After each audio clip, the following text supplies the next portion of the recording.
Alright, what's going on guys? Welcome to a brand new video on the channel. Happy to bring you guys another pull-up session, another workout session in general, and another video. So please leave this video a big like, smash that like button, give me a big thumbs up, and subscribe if you haven't already.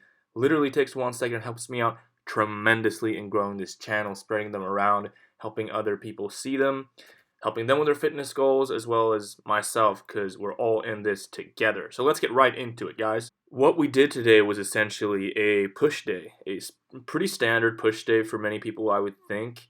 A little mix of everything there to target those muscles in general, with the 100 pull-ups added in there, of course. As you know, it's the 100 pull-ups every day. Very essential, very important, right? So we started off with the bodyweight dips here. Kind of nice to get the opposite side warmed up, get a pump in there before we get into the pull-ups. So we did bodyweight dips, 4 by 12, and then went right into the 100 pull-ups.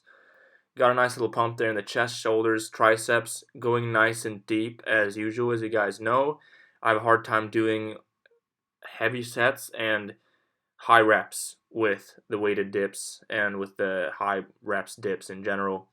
So I do them really deep. I really focus on that range of motion, getting that stretch, getting that squeeze, kind of bodybuilder style within this calisthenics movement. I said that before too. Just letting you guys know though, as it is either like a warm up or more of a finisher for me when it comes to dips. Unfortunately, I would love to have more focus on it as well, but my elbow tendonitis just doesn't really allow for it. I get uncomfortable after a couple sets when I've been hitting it. So it is what it is. We're gonna work on it, but probably not in the way that I'm working on the pull-ups right now, because I'm blessed to be able to work on these pull-ups the way that I am right now. So I usually do them as a warm-up rather than a finisher. Sometimes here and there I've used them as a finisher with a push workout, but it's usually warm-up for an upper body session or push day session in general. So I did that 4 by 12, and then I went right into the wide grip pull-ups today. Don't always do wide grip, but today I did. I actually don't do them often at all, maybe 1 time a week, sometimes less. So that is what we did today. A good old 10 by 10, greasing the groove. It's slightly harder for me to do them wide grip like this. I'm just not as strong in this position, so I'm trying to get stronger in that as well. Do that on the days when I don't do weighted days. I never do them weighted like this, actually, because I just can't go as heavy. If I were to do them weighted like this, I would probably have to drop, I don't know, half the weight, but a considerable amount compared to what I can do in, let's say, the standard shoulder width double overhand grip or potentially the neutral grip. Anyway, not as strong in this grip, but I really like it. You really just get a different pump, and I feel the lats in a different way, especially on these first sets I did. I just feel like, man, those lats really get activated. And some people think that you get more lat activation with the wide grip. I usually think that is BS in my opinion. I don't think that's true. I think you get just as much lats with the wider grip. It's just that you probably feel it in a different way. But if you're trying to develop the lats, I don't think that you should, go to a certain grip for that. I think you can get some different kind of gains with a different grip because you hit it from a different angle. So I think you might get like a slightly different part of the lats, but it's not like you're using more arms and less lats with a different grip. You could argue with the chin-up grips that you're doing that. You're not allowing yourself to go as heavy because you're using a lot of biceps and you're not getting that activation in the same way. Since your hands are pronated, you're not getting it from the same angle. But when it comes to like grip width, I would just never believe that. I actually think, if anything, there are people who say that the close grip pulls, when your hands are touching each other, actually, you're getting the most activation because you hit like the lower portion of the lats or something. God, I've heard so many theories on this. That's just me rambling. I did the wide grips today. Felt good. Not as strong in those. Want to get stronger. That's what it is. After the 100 pull-ups, this is when I started feeling good. I actually felt kind of soggy the whole session leading up to this, and it all just felt like a long, long warm-up and that I would never get out of it. Going through some fatigue, going through actually a little bit of soreness because my recovery hasn't been on point the way that I want it to and need it to be, obviously, since I felt a little soreness, some DOMs, and not even from going ridiculously heavy, from doing similar routines that I have done for the last month and a half. It's just that I haven't been as on it with the recovery, and I've been getting too little sleep and not as good nutrition that I should be getting. So this is when I started feeling good. You can kind of see in my eyes here as well, and my facial expressions, that I just starting to feel way better. At least I can, because compared to the other sets there, it just looks way better, and I can see myself feeling better. Obviously, I know myself better than anyone else, so I can see that better. Anyway, those 100 pull-ups and those 4x12 dips, I just felt really soggy all the way through those, and I had a long day at work, just super long day in general, really exhausted, not enough sleep, all that stuff that you should not be feeling and doing leading up to a big session. But hey, that's life. I'm just a normal guy.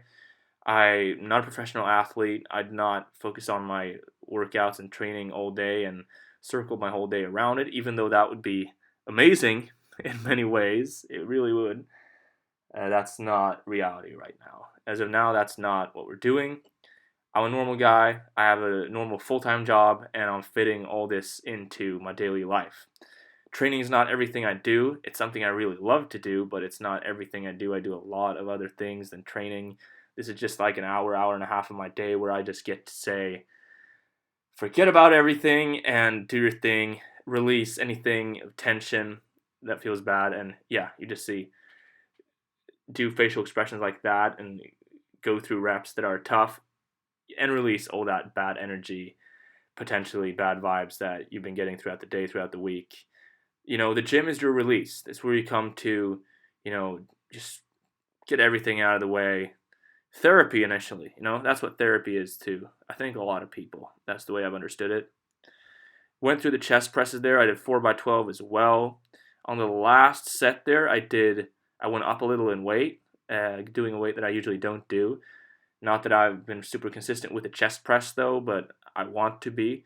With the incline dumbbell press there, I usually go around between 20 and 25 kilograms, depending on the day and how I feel for that chest day, that push day session I'm doing when I do the incline press. But today I went 27.5 for I think 10 or 11 reps anyway, and that felt really good. So nice to get some little strength gains there. Makes me want to keep going, just little things like that. Even after a long, exhausting day like this one, makes me want to keep going. So right after that, I went right into the tricep push downs, what I did before this video, and then I went right into these overhead triceps extensions with the rope, overhead tricep extensions, and I kind of used these as a finisher to finish off the push day. So I did 2 chest and 2 triceps exercises and the 100 pull-ups. That was enough for today with that, and I did 1 core movement, you'll see right after this. And that was a wrap on today's session, basically. I did 4x12 on both the triceps too. I love doing this one as a finisher, actually, when I do triceps. Not always super consistent with it, but when I am and when I do train triceps, this is one I really like. I really get a good stretch, good squeeze, all that, getting that mind-muscle connection working, and it just feels really good. Getting a tricep pump, I feel, is underrated. It's really nice. Also, good for someone like me who's just doing the pull-ups nonstop. I need to strengthen that opposite side. Can't do dips as much as I would want to, and push-ups sometimes make me feel kind of, slightly bad in the elbow as well. So isolating on triceps and pushing movements in general is something that is really, really healthy for a guy who's, doing 100 pull-ups a day and weighted some days, just hammering the volume with the pull-ups. So went right into the jackknives here after. I wanted to do some kind of core movement, some core exercise, hit those abdominals, but not do it too hard. Been going hard on the hanging leg raises many days prior to this, and I just felt like my core was kind of just fried from all that volume leading up to today. So I just did 4 sets of 15 here with the jackknives, emphasizing the squeeze, emphasizing the form, and oof, you can see the pain in my facial expression there. And yeah, that's what I did for the day. Push day, 100 pull-ups, and a little bit of core.